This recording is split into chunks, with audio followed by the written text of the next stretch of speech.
implement the policies that the Oregon Transportation Commission delegated to the Oregon DOT. It was more than an interesting experience because we started from scratch. Essentially, there was nothing in there, and they just said, here's the policy, guys, go do it. And the state of Oregon is, at that point, hadn't had a formal policy.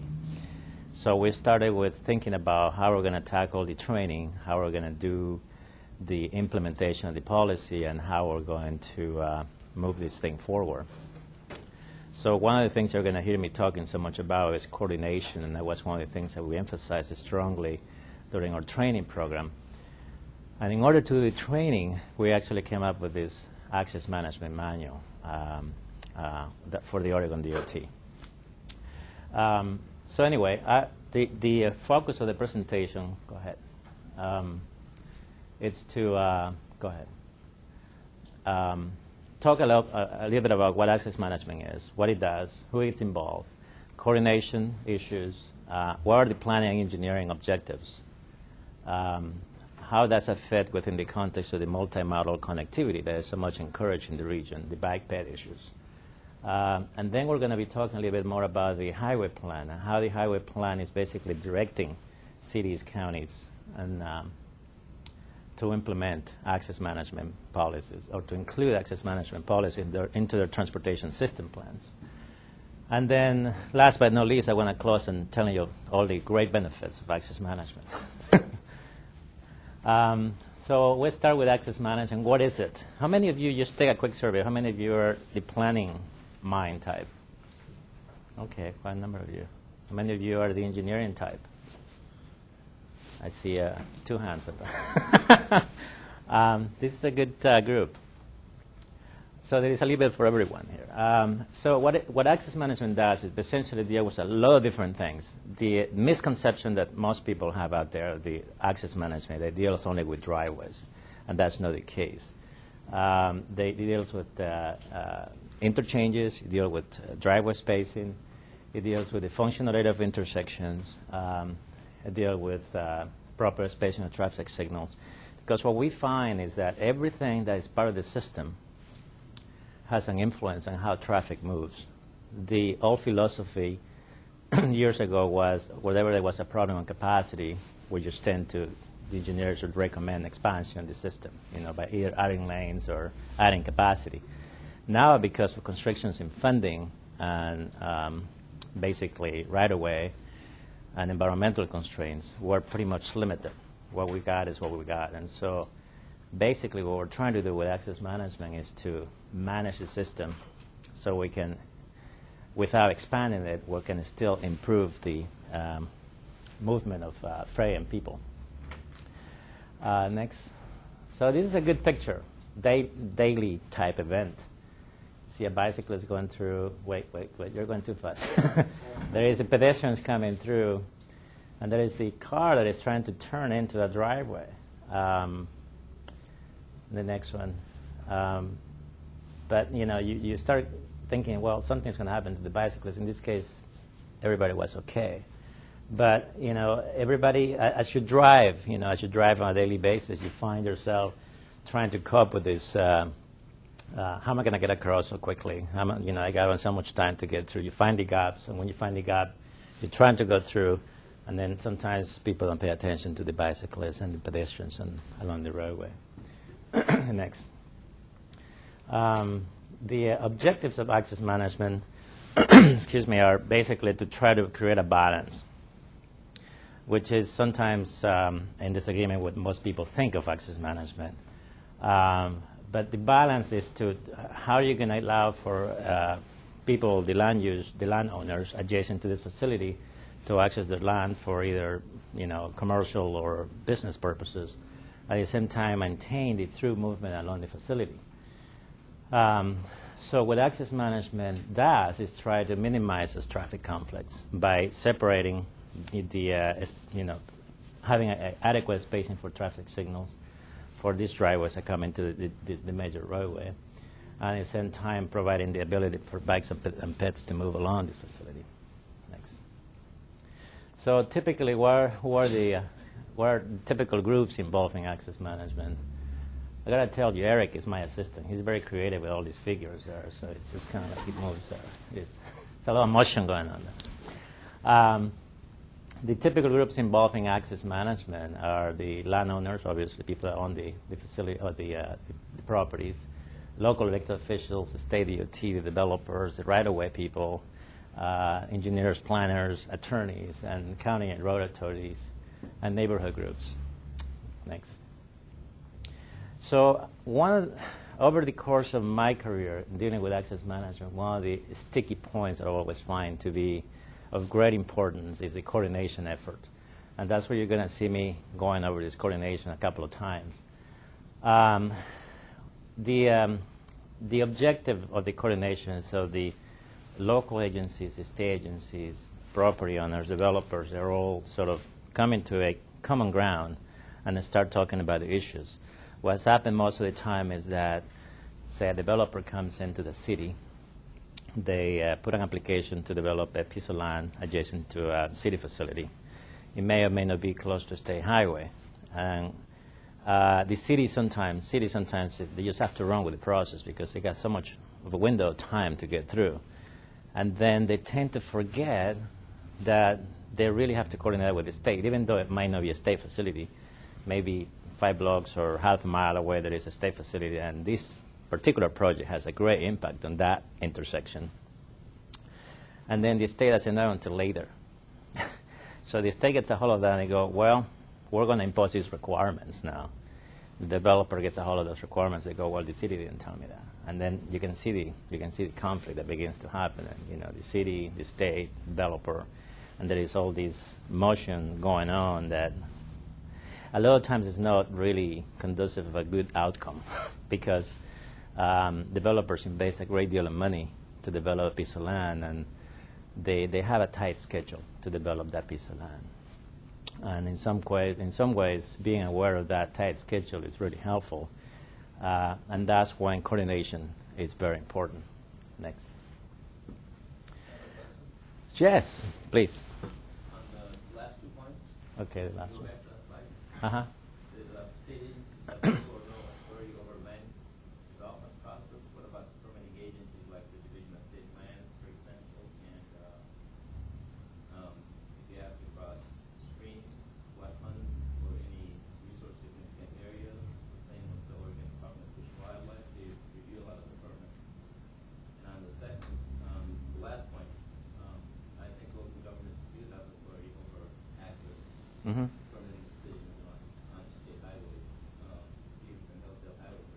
Mm-hmm. It's a lot of the land is privately owned, and the local governments have authority power to access.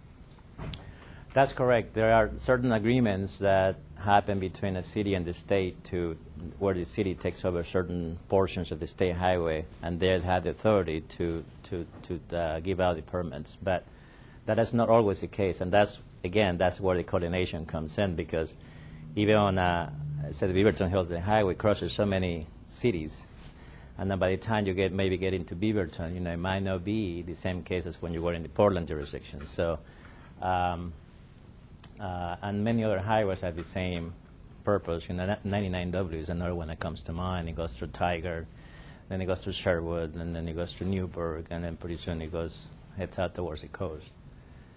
But yeah, so that's my point, that there are most of the time they pretty much rely on the state to give out the permit for an access permit. But anyway, yeah, that's a good clarification. Thanks for bringing that up. Next. Again, the large problems. The first ball is essentially emphasizing what I said before. On the second one, I want to bring up a good example.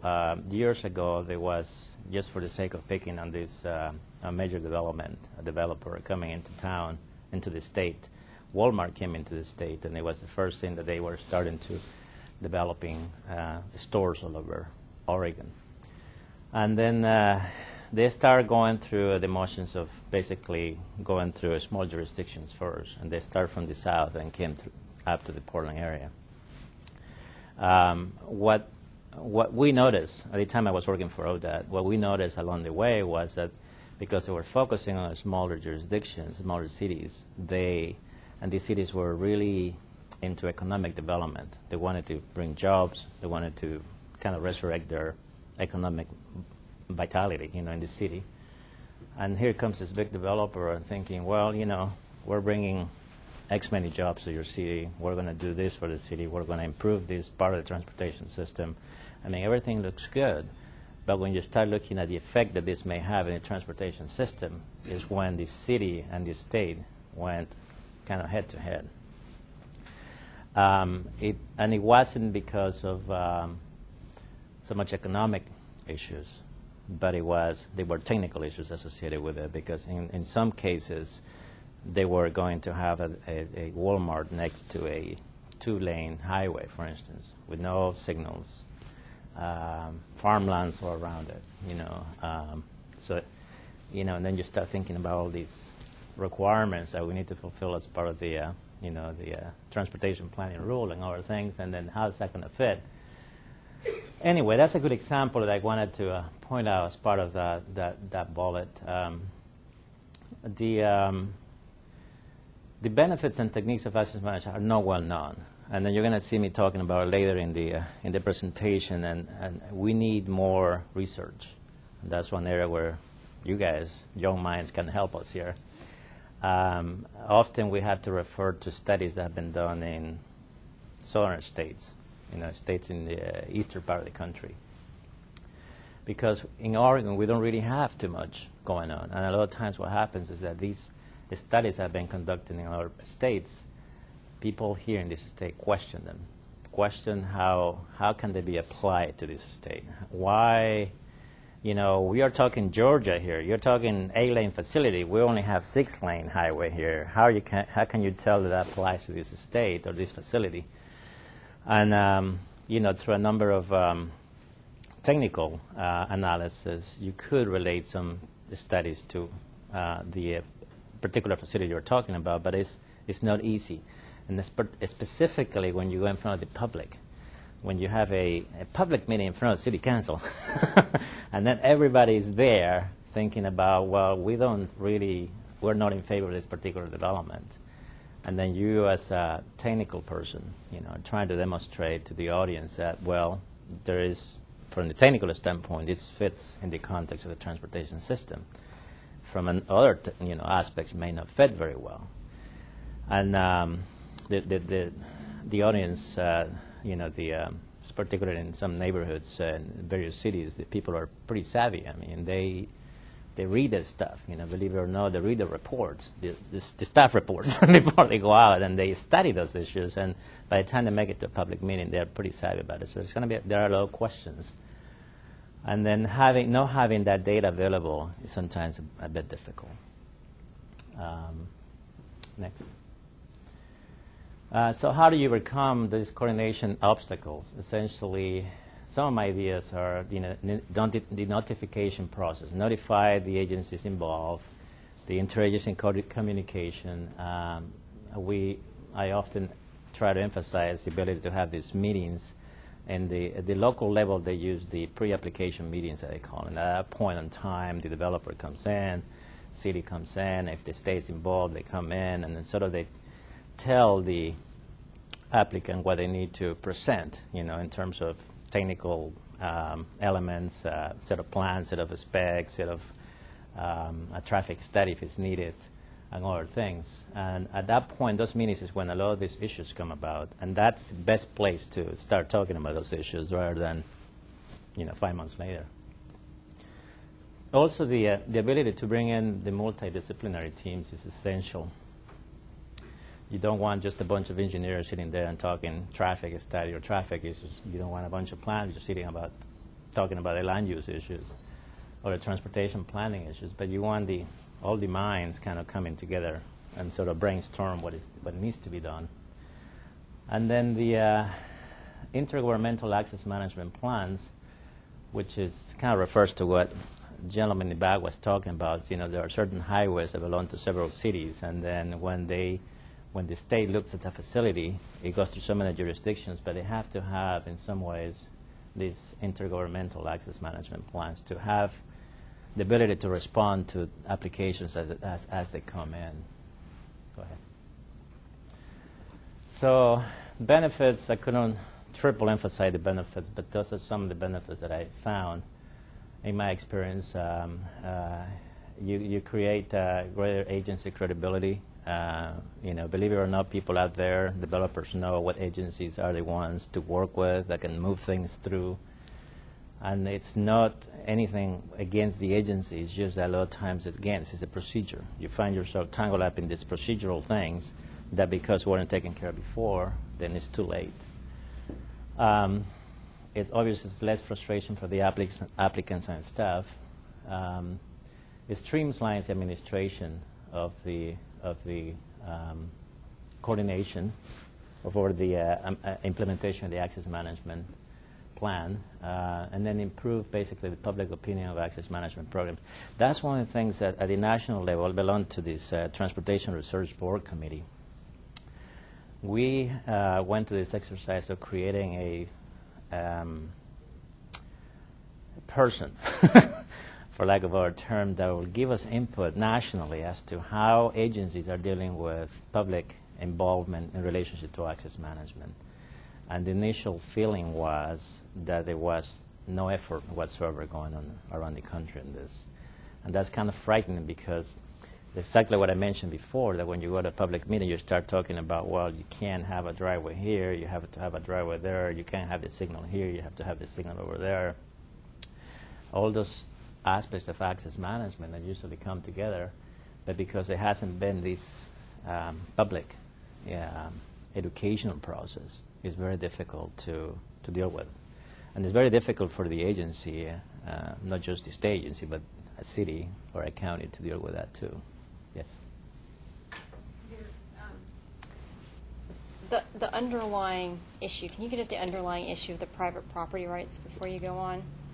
Because I think that issue combined with network or roadway segment traffic operational efficiency is the core of the issue for access management, isn't it? And that kind of gets to your improved public opinion. Yeah, it's one of the issues of access. Yes, and I've done this presentation before where attorneys are involved, and I usually have a couple of slides on that, but I don't think we have one of those. We took it out because we thought that there ain't going to be any attorneys here, so we're going to avoid any disagreements. But no, right away, land use rights are essentially a component of access management. That's one of the things that we're trying to balance also, because people, when you go to a deed of a property, the deed of the property, says you shall have access here and here and here. And if that's dictated in the deed, then you pretty much have to work with it. In some cases, and that's when you get into a lot of technical terms here, but in ODOT terms, one is called the grant of access, and the other one is the indenture of access. And a grant of access is when basically you go to the deed and it says there, you shall access the state highway at this point, a station, blah, blah, blah. This is the width of the driveway, and this is all you get. An indenture is when you, as a second property owner, you buy the property, you look at the deed, and you say, well, I don't want to have a farm here. I want to have a Fred Meyer here. And so I need 3 driveways here instead of just one. So then you go, okay, my development is going to have, instead of having this driveway here, we're going to have 2 more driveways of space, whatever is spacing along the highway. Then you have to go through an indenture process. But in any case, because of these policies and because how access management, the complications that access management can arise along this facility, you may or may not end up with the allow access points. And that's when you get into this issue of my deed says that I shall have, and why not, We're also going to be talking a little bit about the Oregon Administrative Rule 51, that is pretty much a revised version of the old Administrative Rule 50 that deals with the issue of the property rights. Next. Lake Oswego. I picked this example because I used to be the city traffic engineer in Lake Oswego, and I familiarized myself a lot with the system there, and it's so easy for me to go back to it. This is a major artery in the city. It's Boones Ferry Road. If you can picture it, Cruiseway to I-5, that's what Boones Ferry does, kind of connects Cruiseway to I-5, to the I-5 freeway. This is a section in what's called Lake Grove area. There is an alley that you can see in there. You're going to see a picture of it, a ground picture of it. This road here is called Bryan Road, and this is a signalized intersection. I believe there is an Albertsons here, and there's a post office over here. There is a bunch of Blockbuster video here. Next. Along the alley, the city came up with all these different access points. Next. And here's what it looks like from the ground. This is Bryan Road here. You're looking into going into the alley here. Next. This is the alley, and you can see there is parking there available. There is a bunch of little, like I said, commercial establishments on this side. Next. As you keep going down the alley, it kind of gets a little more formalized in terms of pedestrian facilities and the entrance of the driveways, all these access points that I point out in the prior slide. Next. There's a car wash here, parking there. Next. Then you're getting closer to the end. As you can see, it's not too bad. Still, you can get through here. The McDonald's is here. It gets kind of crowded at lunchtime. There's this driveway goes in there, and the drive-through goes there, and it's always an issue because there is quite a queue developing here, and then back here is Boones Ferry Road. Next. And then what happens? You dead end. So what happened? Well, I'll tell you a little story about that. When I became the city traffic, my first question was, there was an expansion of the restaurant. There's a restaurant next door. This parking lot is for a restaurant. And the restaurant was thinking about expanding. And then they came to the city, and the access that currently have to Boones Ferry Road is questionable. It's Boones Ferry is a 4-lane facility. There is no medians. So to turn left on each of these driveways, you're basically, during the busy days, the busy hours of the day, you're kind of like taking your life in your hands in some ways. So my idea was, well, can we just get this thing connected and use the alley entrance from Bryan Road to connect to this parking lot? Years ago, the city pulled out this historical data. Years ago, apparently, when the owner of this restaurant went in, the idea that the city had was to connect this alley all the way through to the other street. So you could go feasibly from Bryan Road and a parallel street system to Boones Ferry, connect to the other street. So in other words, this was supposed to be through a street connecting to an intersection. Because of disagreements, because of, I guess, what they called it at the time unfair requirements from the city sort of gave up on that idea, and they ended up with this. So this is a good example of how, in some ways, and believe me, there is no fault in the city at this point, and it was a learning experience to me.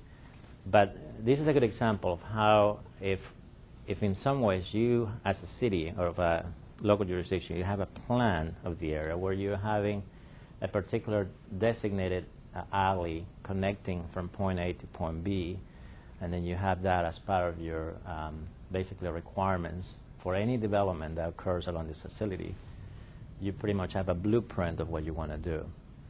When you don't have that, you encounter problems like this. Everybody agrees until somebody says, no, I don't want to do it.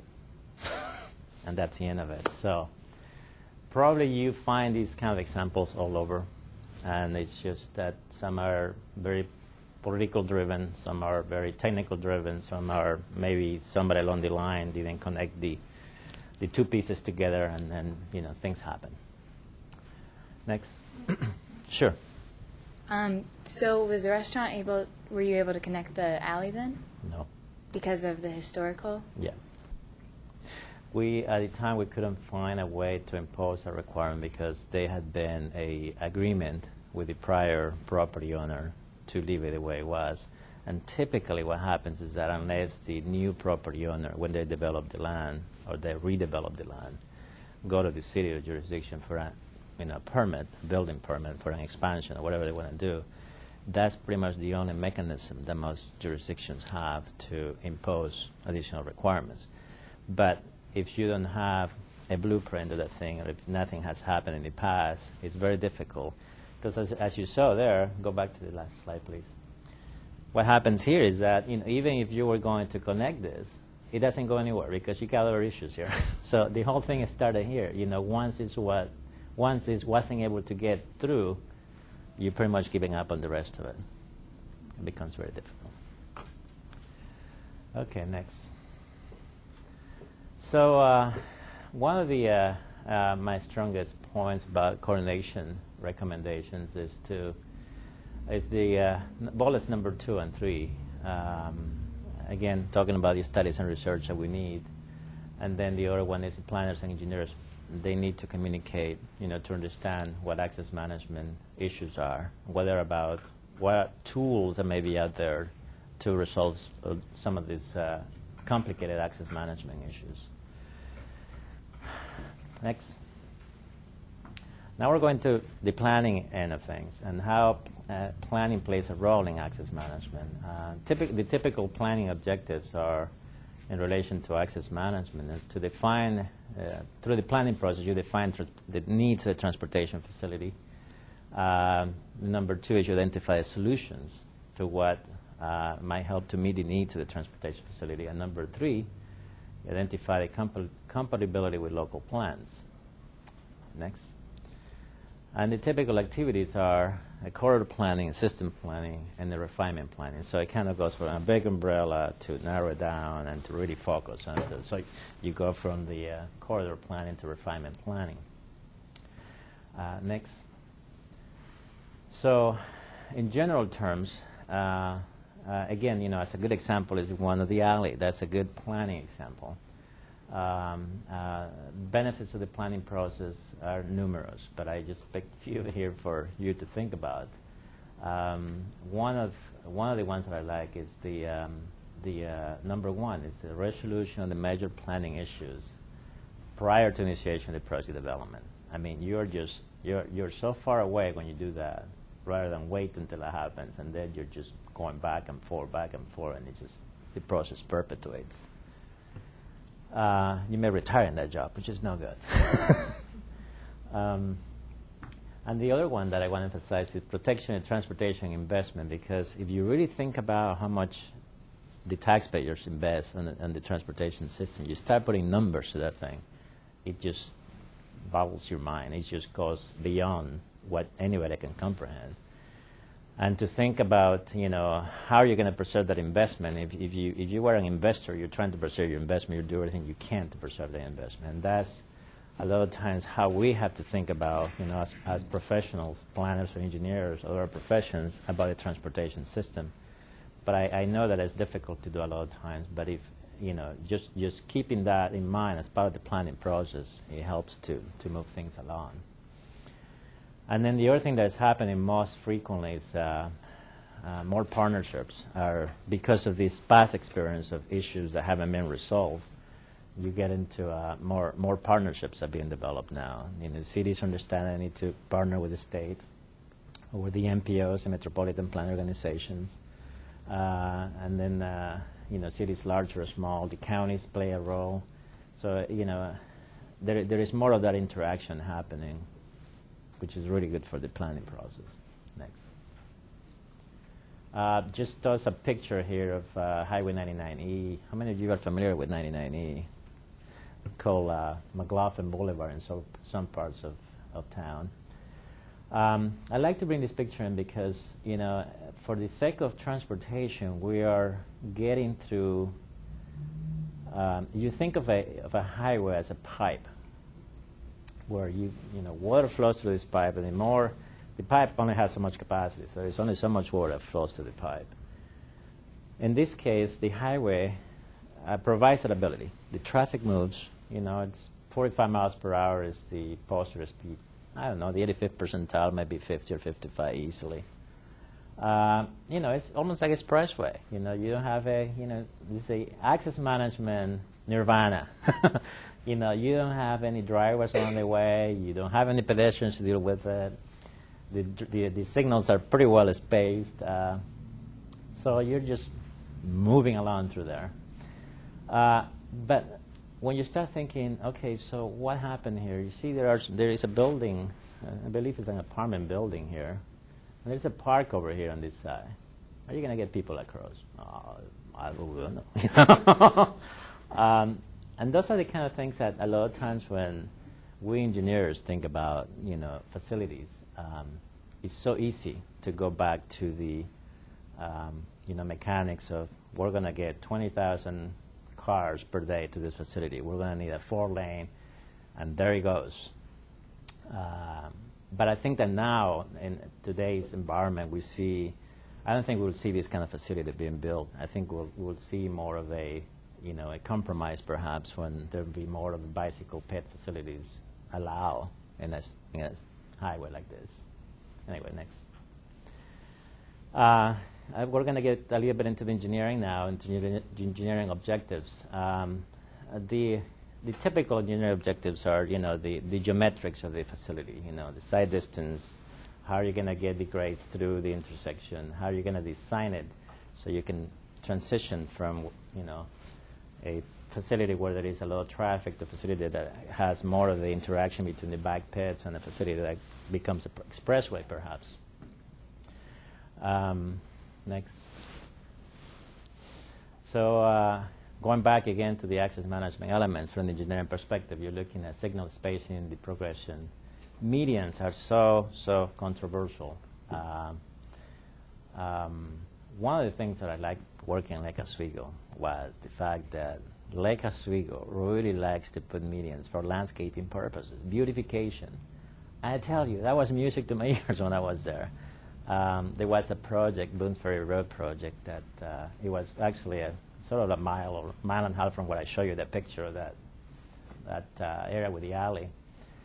It was going to be converted from a 2-lane to a 4-lane, and we went through a pretty complex public process to install medians along this new widening of this roadway. And the reason for that was at the time the city was kind of sitting on the fence between doing a commercial type plan for the area where it has been residential before. And the people on the land there, obviously, they didn't want to go, they wanted to go commercial because obviously they increase the value of the land, they can sell it for a profit, you know, everything goes well.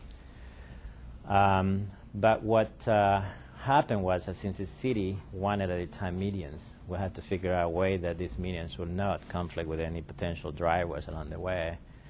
There were a number of public meetings, you know, engineers, planners, attorneys, everybody was involved, city council. I was lucky enough that when we designed these medians, the city council was much in favor on that, and then we were able to basically present in a public meeting to the citizens the benefits of what the facility will gain out of the median. And so that got us big points. And I believe it's the land adjacent to this area is now in the process of being developed. And you know, the misconception is that when you put a median, then every business along the way dies. Again, there are some Georgia studies that indicate that that's not the case. But anyway, that's an example I wanted to mention. And then the rest of the access management elements as part of the engineering piece of it, it basically deals how are you going to channelize the traffic, how are you going to create ways that you can pretty much maintain the flow of traffic but at the same time allow for the interaction between the land adjacent to this facility and the highway. The concept of frontage roads has been studied very much so in detail. If all possible, you have the right of way, you have the luxury of creating a frontage road in this environment, it's very difficult to do by all means, that's one way to mitigate the conflicts that you typically see in a facility between the cars trying to get into a particular development, or and then pedestrians and bicyclists trying to get through the roadway. Next. Back to Lake Oswego. We like this area. Cruiseway is a major facility, another major arterial. This is I-5 here. This is the entrance to I-5. The I-5 corridor. This is north, going that way. And essentially, Cruiseway connects from the I-5 interchange all the way into Boone's Ferry Road. The example I showed you before is kind of like down here. What you will notice is that in this facility, we're going to get, again, down to the ground and kind of take a drive-through. There is another facility along the way here. It's called Meadows Road, sort of parallel to this major roadway. This is a 4-lane with a median. This is basically a 2-lane with a center continuous left-turn lane. And it kind of ends with a roundabout. So anyway, next. And these are the intersections that you would see along the Cruiseway corridor. Next. So here we are down the ground. We're going to take a drive. We're going from Boone's Ferry towards I-5. Next. You would pay attention to this because I'm going to ask you guys a question. Okay. Next. Next. Along this facility, you'll find that the spacing is great. The traffic flows. Things happen. You notice some ped bike facilities on this side. You didn't notice how many people at that time of the day, but there are people that use those facilities. And the state just built this new interchange a couple of 3 years ago, and there is also a way to connect pedestrians along this way to the other side of the interchange. This road here is called Bangui Road, and it's kind of a short road that, again, is a 3-lane, 2 with a center left turn, and it connects to Carmen Drive over here on this side. Okay, next. There is a beautiful pedestrian facility along Cruiseway. Next. Now we're getting into Meadows. This is Meadows now. Next. Still Meadows. You can see it's 1 lane on each direction. There is a center left turn lane. Continuous. Next. This is the bike and there's a bicyclist. Feeling very safe going around there. And there is pedestrian facilities. It's very commercial. Very, very commercial. Next. That's where, this is Bangui Road here, so I-5 will have been like at this end. Okay, next. Okay, so the question is, from the pictures that you saw of both Cruiseway and Meadows, what do you notice were the major differences? Didn't look like there were any driveways or access points along Cruiseway into the lands. That's the answer. Very good. Have you heard my presentation before? You notice that there weren't basically any driveways along Cruiseway in relationship to Meadows. That was done with a purpose. And you notice the difference. When you drive to that facility, you notice the big difference in how the traffic moves versus when you go through Meadows. So all these buildings that you saw, go back to the first picture if you can. There are a number of buildings adjacent to Cruiseway that they do not access directly to Cruiseway. They access, see there is a number of buildings along here. All these are huge commercial buildings, 4 or 5 stories high or something like that. Some of them have underground parking. All of these buildings basically access to this facility. There's probably 1 or 2 that have basically a right in, right out. Since there is a median here along Cruiseway, basically you can't get through. And the facility is access control. Again, that was music to my ears when I went to work for the city because I thought, wow, there is a city that has an access control facility in this town, this area. It's amazing. I truly invite you, to drive through Cruiseway at the positive speed because you get big ticket like Oswego. You go above the positive speed limit. versus, and compare it with this. It's such an educational process. And, you know, just because it's an access control facility, which is one of the misconceptions that a lot of people have, that because they think it's an access control facility, it becomes an expressway. But you can have an access control facility without, and they still have the amenities of the bike ped. And, you know, still move, 30,000 cars a day easily, 30 to 40,000. This interchange is, I think, is a business in the entire state. It's my last recollection, I think it was 160,000 ADT, average daily traffic. So it's huge. Yes? So because there's few crossings, are there issues with pedestrians starting out at mid-block? Well, not necessarily kind of marked mid-block crossings, but are there issues with pedestrians crossing because they don't want to walk all the way to the intersection? You know, we looked at accident data along facility, and it's one of the lowest accident areas in the whole city. Because it's sort of inviting pedestrian environment. You know, you walk through there, you see the trees, the nice landscape, and you kind of feel compelled to cross where you are supposed to cross. We're going to see an example, a couple of pictures here where I have on Macadam Avenue, which is a different environment, and that is closer to what you're talking about, where, yeah, you have the commercial establishments and you have the office buildings, and people just don't want to wait until they walk quarter mile or half a mile to find the other pedestrian crossing, so they start using the median. They have created these pathways on the median to cross, yeah. Yes? It looks like this facility works really well for what's there, and it looks like it's a lot of office parks and things like that. It looks to me that the specific access management tool you used has to be tied specifically to the land use, because I assume if this was a commercial facility, that a Fred Meyer or a Blockbuster Video would not be happy not having access off of that main road, expecting their customers to come around the backside of their buildings. So Well, can you talk about the land use and access? I think that the zoning of this whole area is mostly commercial, with exception of there is some all these are residential developments here, back of this commercial area, and so.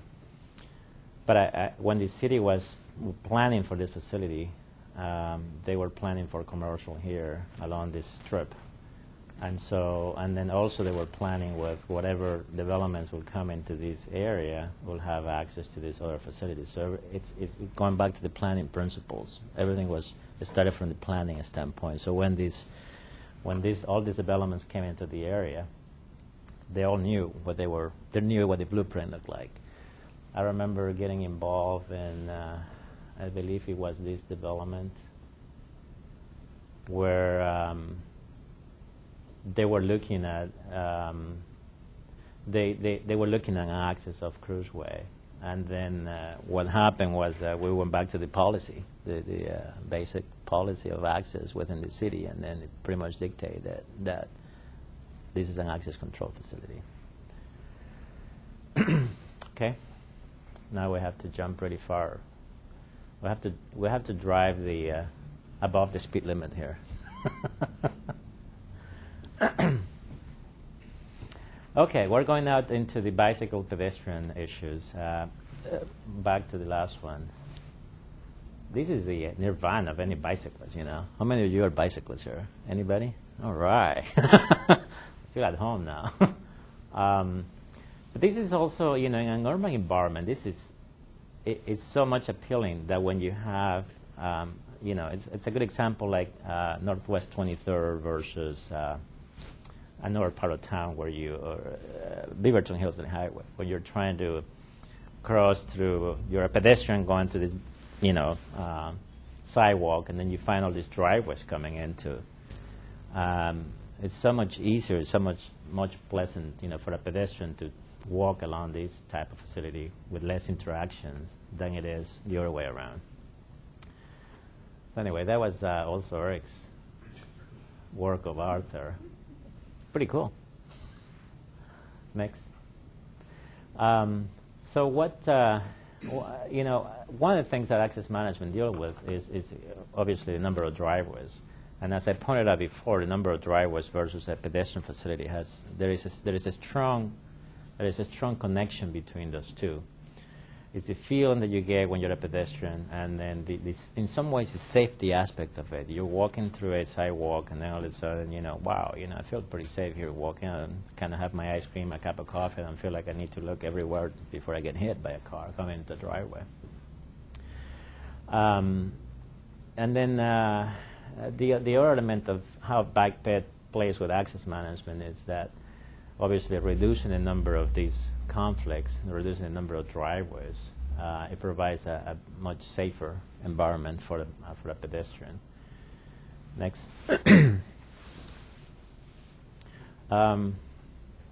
What really happens a lot of times is that we tend to design these facilities to get cars through, and then we start looking at how we're going to get pedestrians across.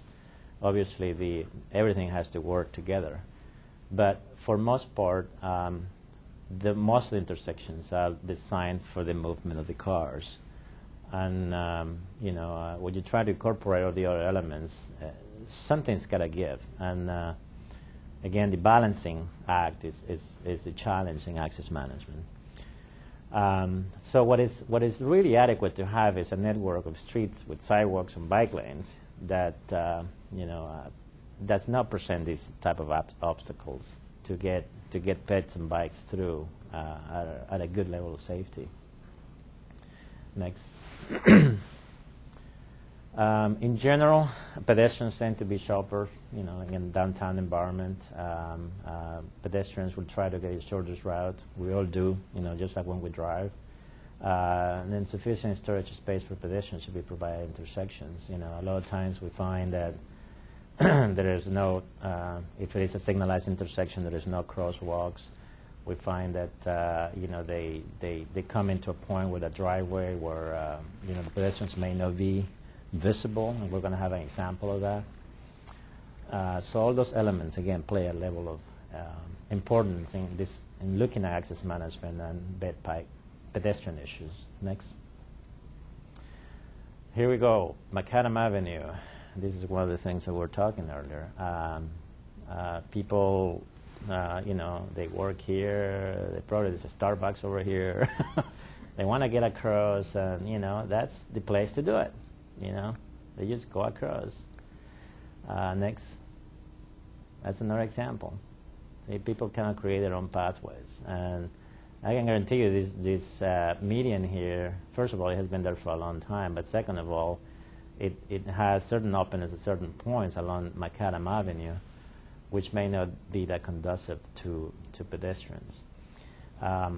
One thing that I want to emphasize about access management is not the answer to all the problems. I mean, access management is a great tool to use, but you have to use your judgment as to, in this case, if you were going to redo this median, perhaps one of the things would be to look at creating an opening here, a pedestrian opening where you allow the pedestrians to get through instead of walking longer distances to make it across.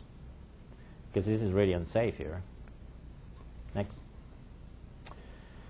Then there is the whole interaction between the elements of a driveway, the turning radius and the width of the radius and the length of the driveway, and how that affects pedestrian movements. Typically the shorter the radius, the smaller the radius, the more the tendency of a car for slowing down and make the transition to turn right, for instance, into the driveway. What that creates is the ability for the driver actually to take a closer look as to what's happening. When we create this huge radius, is when we get into the problem that these people are just turning like 40 miles per hour without really looking at what's happening. So there are some geometrics that definitely influence how driveways can be perceived by a pedestrian. Yes? Yes. Are there reliable statistics about how many pedestrians are struck in this type of situation? Is anyone collecting that data on a reliable basis? That would be another good research study. there are some random exercises that have happened, but they are a facility driven. They're not, like driveway. I mean, that say for instance, 4-lane highways versus 2-lane roadways versus commercial or local streets type. The general feeling is that because the more cars you have, the more the tendency will be to be more of an arterial type facility. And typically access management deals with arterials and major collectors. In a local street environment, you may find that, because of the way that the environment around you is built, everybody's expecting certain level of, people are going to stop and they are not driving the high speeds that typically drive on a expressway or arterial. So in some ways, it's what the built environment, kind of prompts the driver how to react and how to use a facility. And what we can do in access management is basically to try to manage how people are going to approach these access points and how they can be, in some ways, controlled in a better fashion, for lack of a better word, to access a driveway in a safe manner. Okay, next. That's a good example. It's a good drawing. So there you have the bicycles going through. You have a 2-lane facility, and then you have the car trying to get in, and here's the pedestrians. So what happens a lot of times that this distance here is not adequate enough for a car. Like if a pedestrian is coming through, the car is going to stop. In all cases, the car will be hanging out here, obstructing the bicyclist. Let's say there wasn't a bicycle facility. What is going to happen is the car is going to be hanging in there right along the travel lane with a possibility of an accident. So this function here, this width, it's another consideration in designing a driveway. Another aspect of driveway design that I always notice is that there are typically entrances here. So when you go to, just as an example, there are some tri-med park and ride facilities. When you get in, you immediately have to turn to get into finding your parking spaces over here. Well, sometimes these connections are two-way, and what happens is that then there is a lot of interaction here because people are trying to park it on this side or that side, and so there is delays here, and so these cars that are trying to come in cannot come in at an adequate flow, and all of a sudden you have queues forming here, not just this way, but you may have queues coming in this way that can't get through, and then you have a mess. You end up with a mess, and all of that because you don't, this should never happen. This connection here should never happen. If it would have happened, if it had to happen, it should happen farther down where you have enough storage capacity here to at least store 4 passenger cars. Next. The clear-through zone is what I was talking about earlier in the earlier slide. Allowing enough distance there to make it functional for the drivers. And then a lot of times we tend to see driveways that have a lot of these landscaping along the way. There is the urban design concepts. They like to see a landscape area between the travel lane and the sidewalk. And the point of that is that it's sort of it serves as a barrier for noise. It serves as a barrier for when it rains and you get a splash if you're really right next to the facility, to the roadway. So these areas serve as a barrier. But sometimes we go overboard with that, and we tend to put plantings there that obstruct the sight distance. And you got trees or something, and before you know it, when you're trying to turn, you don't really see a pedestrian approaching that driveway. Yes? Are the plantings that are obstructing driveways and streets, are they zoned out and not illegal, or can they be enforced to be removed or cut down? Well, sometimes they're part of the street, what they call it, street furniture. And that's my point, that when a facility like that is designed, you got to be careful as to what you put there as landscape. That's the point that I'm trying to make. So there are facilities that have been designed without it. Good example that comes to mind is MLK. Most of the time now when they're trying to beautify Martin Luther King Boulevard, in projects associated with the city of Portland, they tend to like to see this planting area. And then you have the nice big sidewalk, and then you have, people to have the ability to have their coffee outside, restaurants along the way, which is kind of like what, brings life to an area. But my point is that if you're going to have the landscape, just be careful what you put in there, so it doesn't become an obstruction of sight distance or the ability for pedestrians and cars to see each other. Yes. Are ADA requirements having any impact on these type of design issues or access management issues? Yes. The American Disabilities Act? Yes. And what you're going to see one slide, I think it's towards the end, where that's one of the benefits of access management, that instead of having all these driveways spaced every 50 feet or 25 feet, where you have this, if you were going in a wheelchair, you're going to have this motion going through as you go through the driveways. So one of the benefits of access management, you control these access points, and therefore you minimize this going like this. And then the other aspect is that if you design the driveway properly, you'd make a way to provide for ADA standards without creating a problem for for those standards. Okay, next. Just another example. We often see facilities where there is typical, continuous right turn lane. And a lot of times what you see happening is that people get into this lane and they just use it as a through lane, and they keep going, all the way through. And what this does is it creates problems. You have drivers along the way. You don't know where these people are already turning right or they're speeding through, or if you have sidewalks there, it becomes a problem. In this way, you have a little more control over there. It gives you the ability to know, to designate, or have a little more the ability to control the right turn points.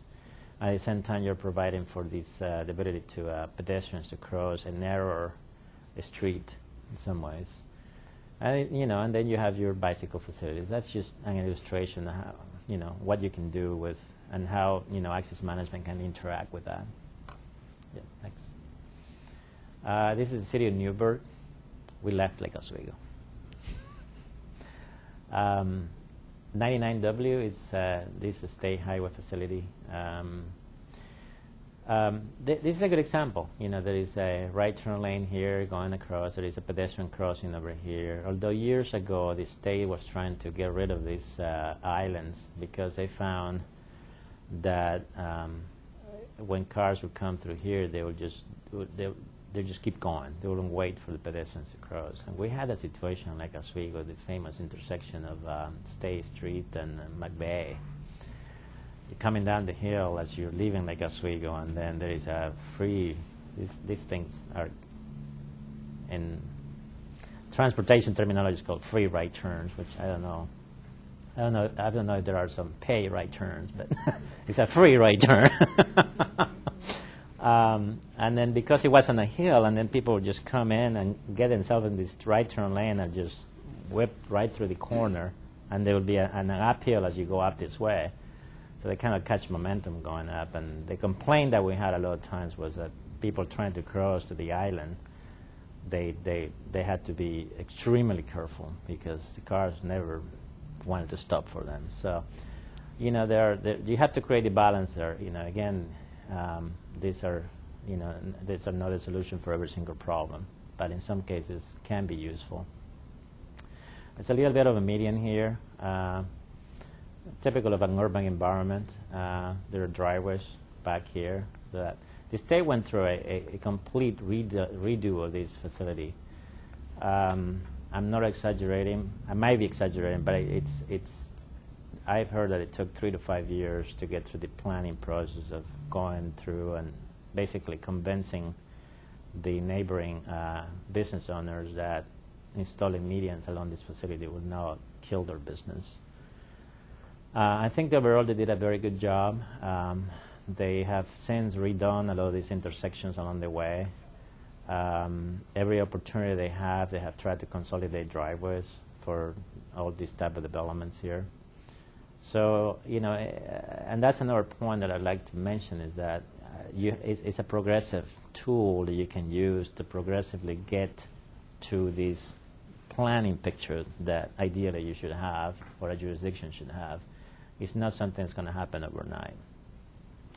I can tell you cases after cases that it just, you have to wait for the right time to implement an access management plan.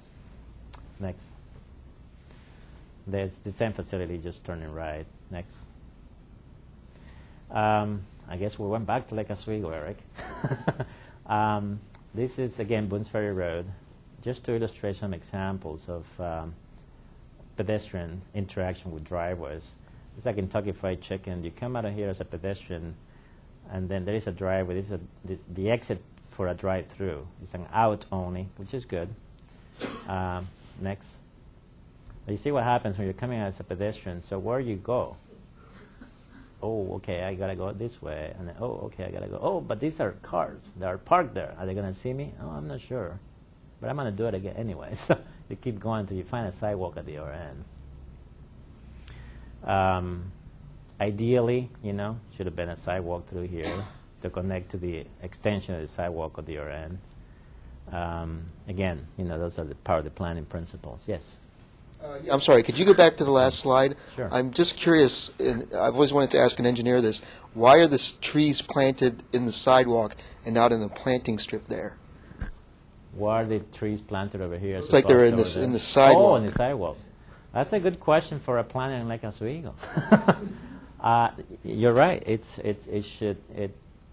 that was the case, you should ideally should have more of a width, without obstruction for the sidewalk. And two, you should have these trees planted together with the landscape. Yes. So yeah, that's a good observation.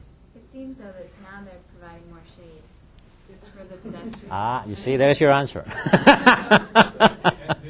And then you have to go. And then you just go. And they did it Then it's when you eat the Kentucky Fried Chicken. Portland State too. I'm sorry, what? They did it at Portland State too. Okay. Maybe it's contagious. Okay, next.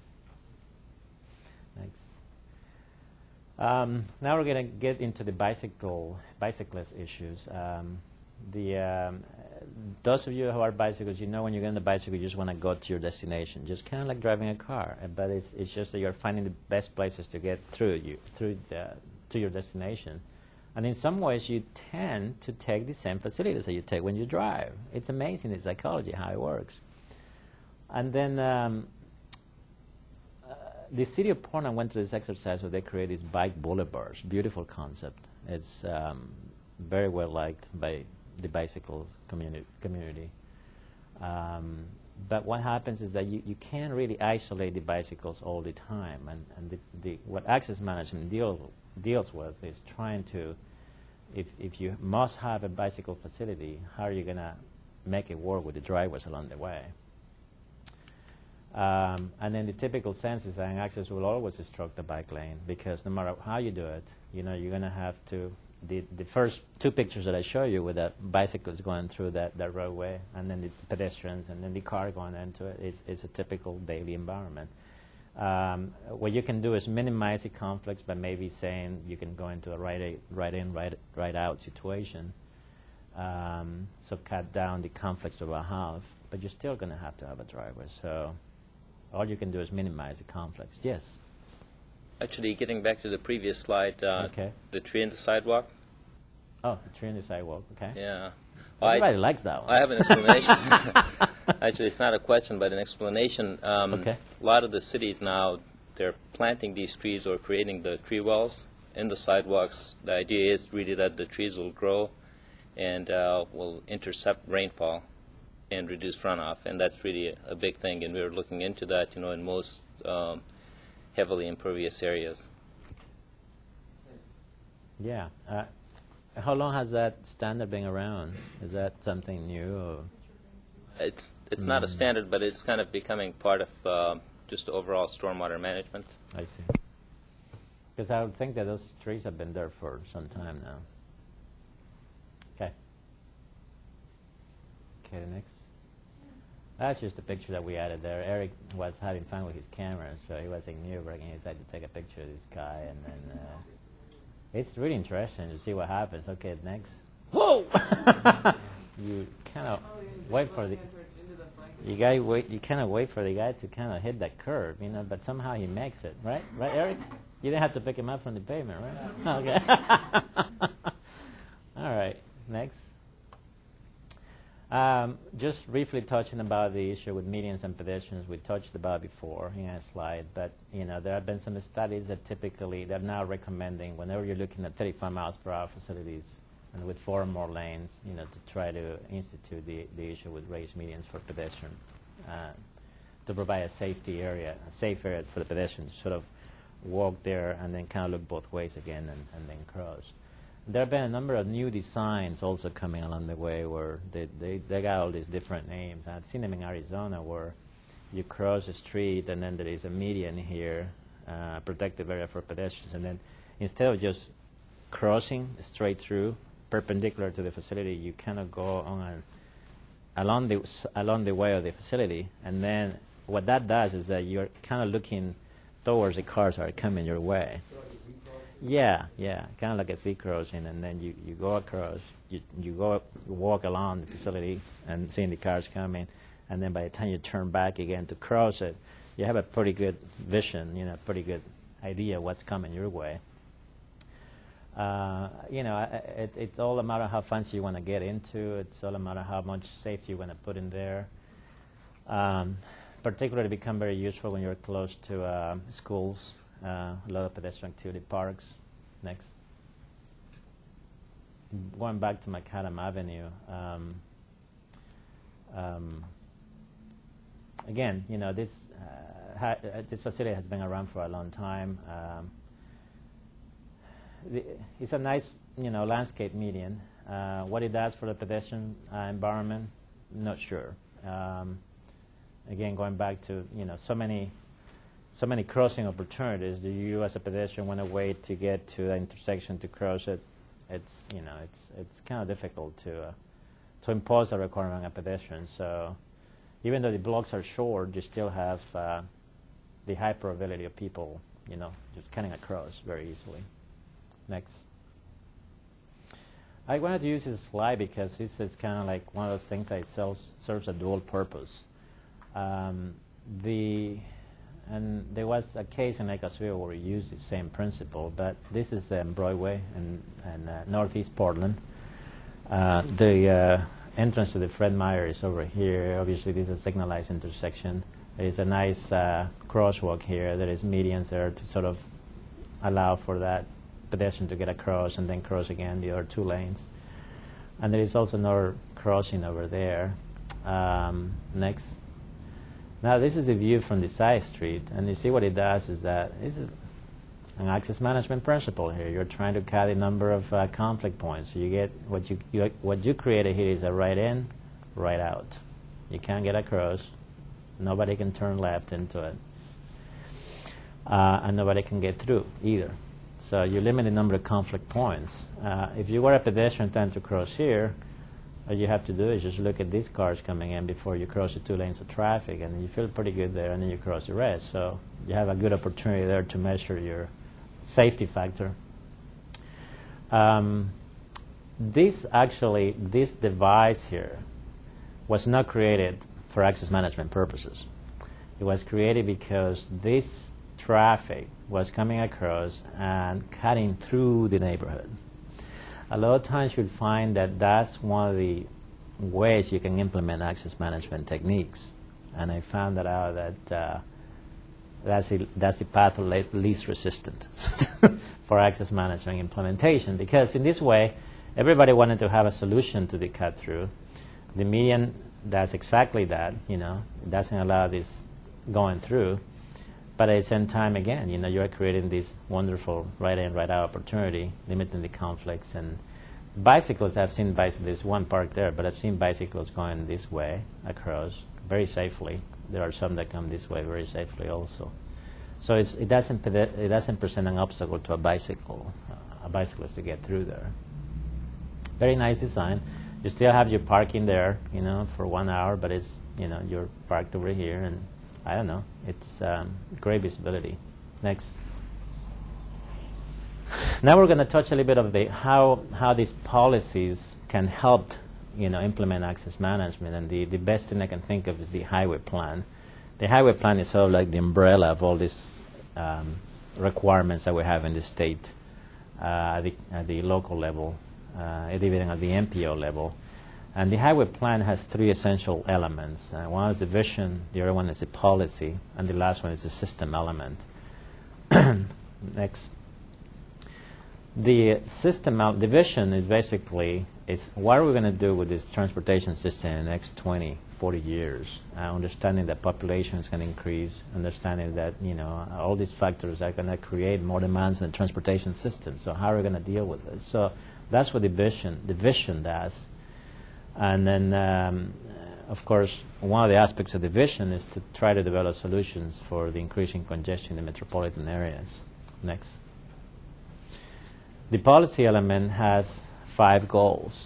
You notice goal number 3, access management. So it's not an isolated thing. It's not just something that we can talk about. It's something that it's a requirement. It's a goal of it's a policy issue within the transportation system in the state of Oregon. Next.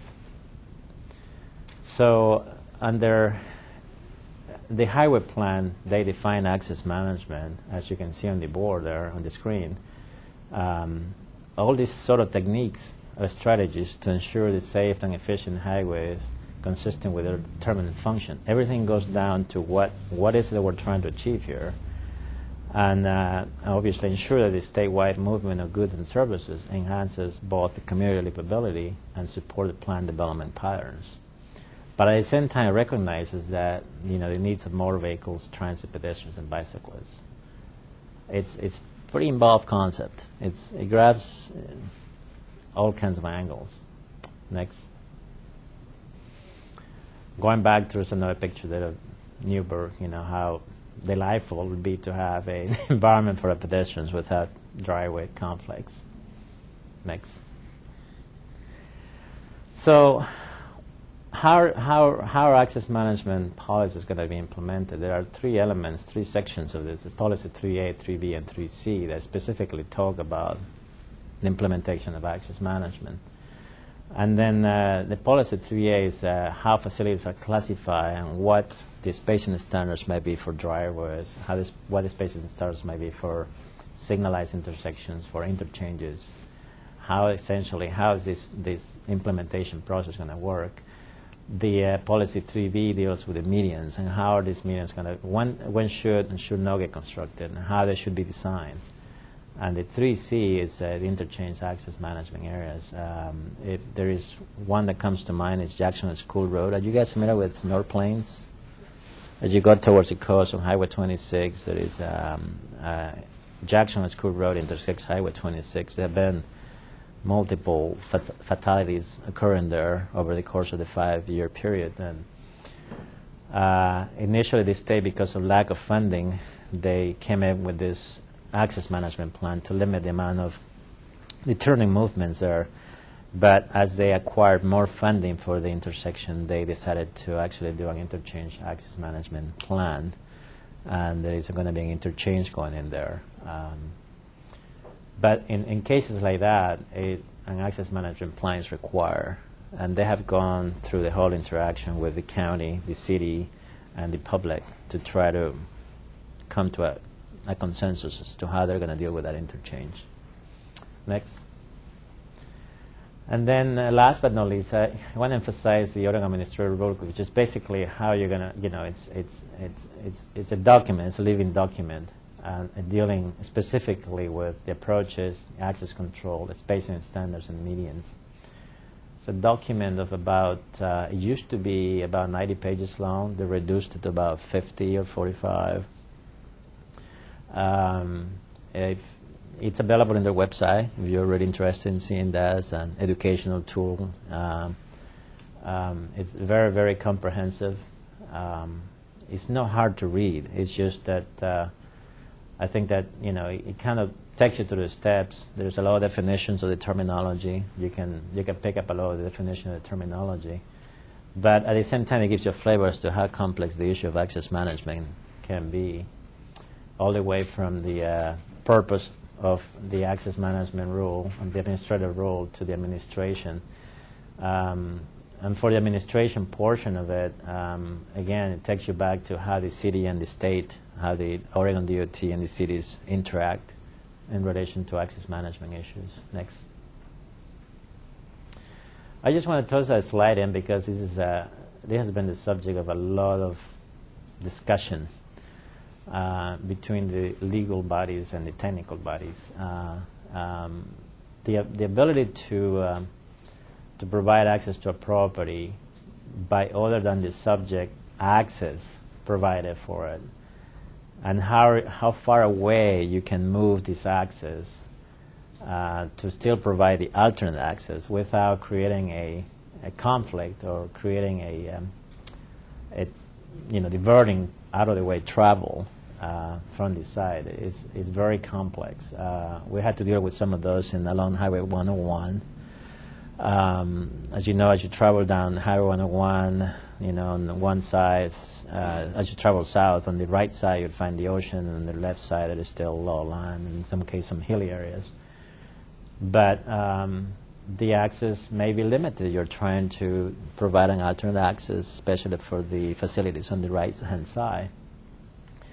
And in some cases, you may have to divert the travel, of these potential access to this facility, to this property, a quarter of a mile, half a mile. How far can you go with it? It's we had a lot of discussions with the Attorney General's office in terms of how are you going to be able to provide an access, a safe access, but at the same time not creating a burden of the property owner.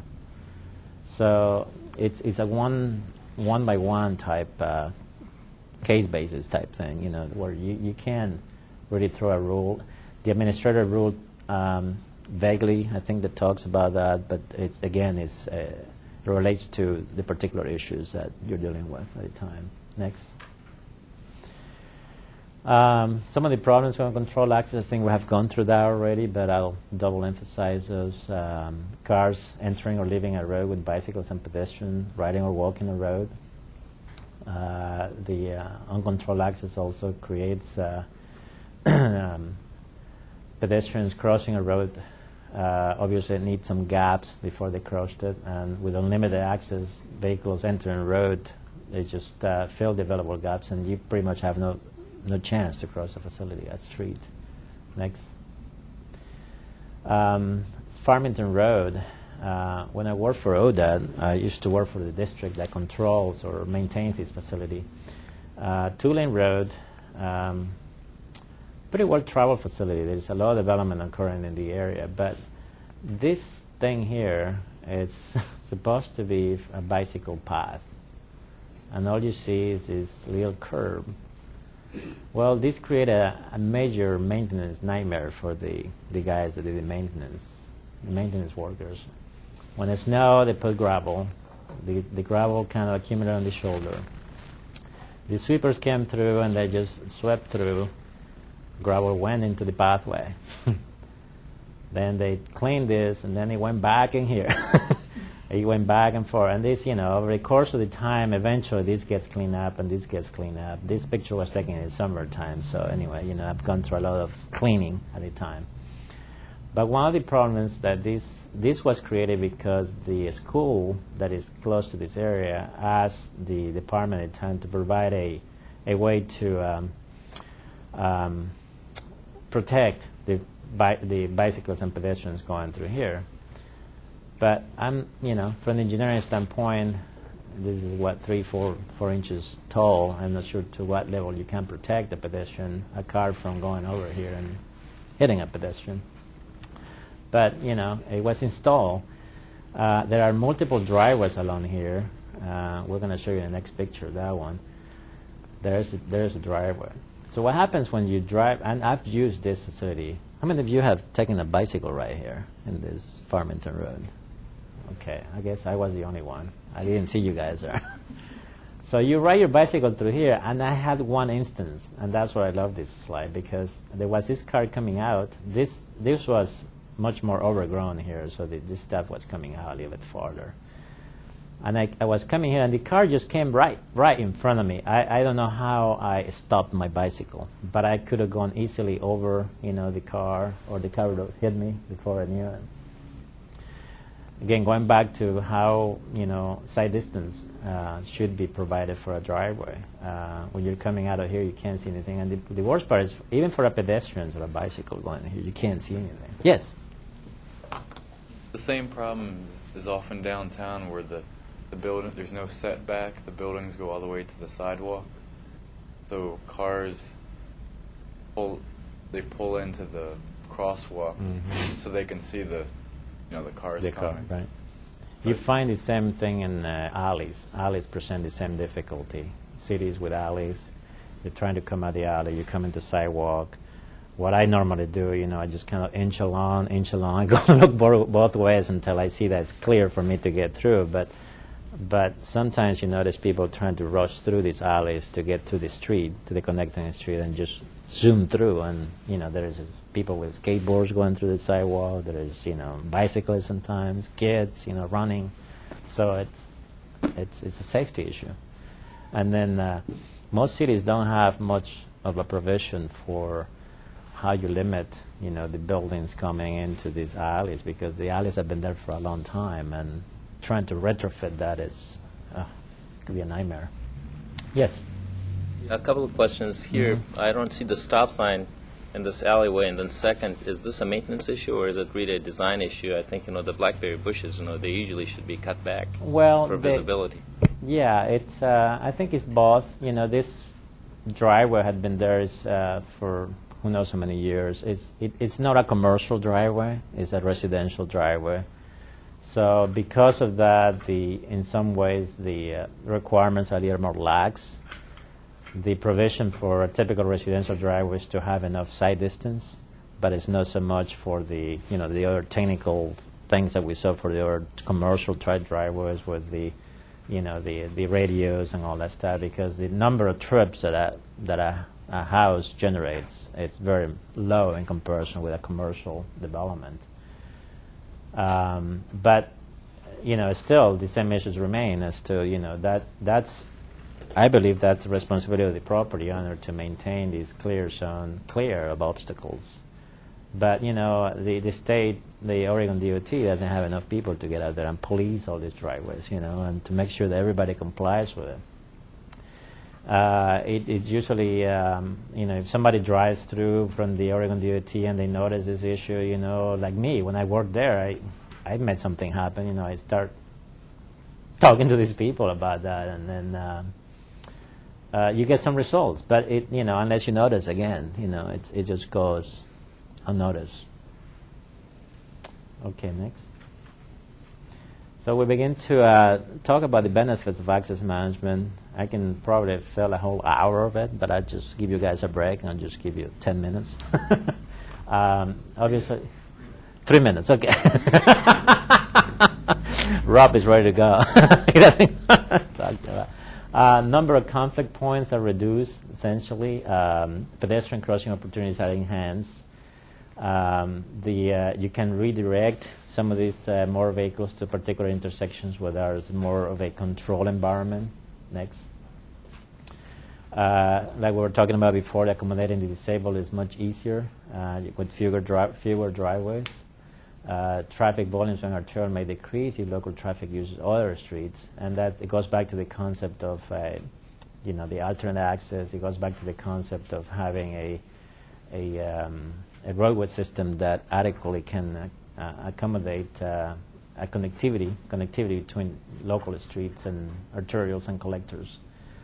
And then it also improves the traffic flow. By improving the traffic flow, it reduces the need for roadway widening, which is one of the things that I talked about earlier. Because of funding constraints, it's difficult to just all the time widen these facilities. Next. And then one of the great benefits is that it obviously extends the life of the existing transportation system. It improves the quality of the built environment, and it definitely increases public safety. Next. One of these, I brought here a copy of this wonderful access management manual. This took almost 10 years to get on the board, and I serve as a member of this Transportation Research Board Access Management Committee. But it's dedicated for local jurisdictions. It's dedicated for states that are in the process of trying to develop an access management program. It kind of walks you through the steps that the agencies need to follow in order to, I guess, to create a good base to establish a program, an access management program. It gives some good examples of techniques, access management techniques, all that stuff that I presented here, maybe here. Talks a lot about the public involvement aspect, which is very crucial. Again, even states such as Florida, Colorado, New Jersey, Oregon, that are probably one of the leading states around the country, still the public involvement aspect hasn't been, I guess, well developed. So this kind of touches a lot more into that. It's a good guide. If you have the opportunity, take a look. I don't know if the library, do you think the library will have this, Rob? Maybe? Okay, yeah. But anyway, it's also available through the ITE website, the Institute of Transportation Engineers, and there is a link to this if you wish to purchase it. But anyway, I'll have it here if you want to come here and kind of peruse it. But anyway, I wanted to mention that.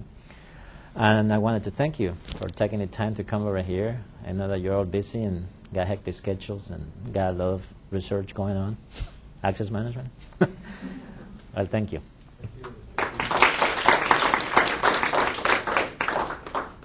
Just a final note, next week Bruce Appleyard will be talking about safe routes to school, so we'll see you then.